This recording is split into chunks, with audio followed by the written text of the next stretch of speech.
আসসালামু আলাইকুম। কেমন আছেন সবাই? আশা করি ভালো আছেন। আজকে ভাবলাম আপনাদের সাথে আমার প্রতিদিনের রুটিন শেয়ার করি।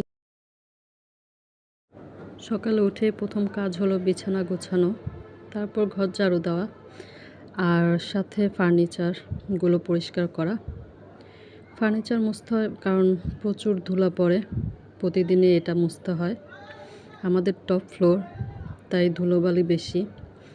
আর তাছাড়া আমার ছেলের অ্যালার্জি আছে, ডাস্ট অ্যালার্জি। প্রতিদিনই আপনার সব ফার্নিচার, জানালা এগুলো অবশ্য প্রতিদিনই আমার মুছতে হয়। আর ২ দিন পরে কোরবানির ঈদ। তো আমাদের বারান্দা থেকেই হাট দেখা যায়।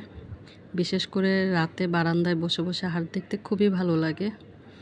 যাই হোক, এই তো আমি গাছে পানি দিচ্ছি আর এই যে হাট দেখতেই পাচ্ছেন, মোটামুটি গরু বিক্রি হয়ে গেছে।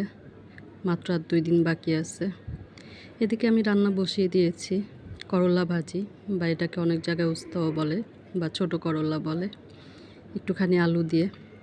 এটা ঢেকে দিব না, ঢাকলে তেতো হয়ে যাবে।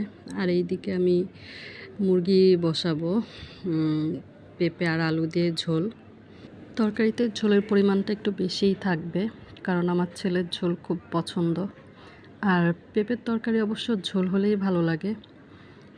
আরেকটা কথা, অবশ্যই আমার ভিডিওগুলোর মধ্যে লাইক দিতে ভুলবেন না। কোথাও কোনো ভুল হলে অবশ্যই আমাকে কমেন্ট করবেন। মানুষ ভুল থেকেই শিখে। আমিও শিখব, আমিও নতুন, আমিও অনেক কিছু শিখতে চাই। আর এই তো, এগুলো আমি একটু গুছিয়ে রাখবো, সব কিছু ধুয়ে পরিষ্কার করে রাখবো।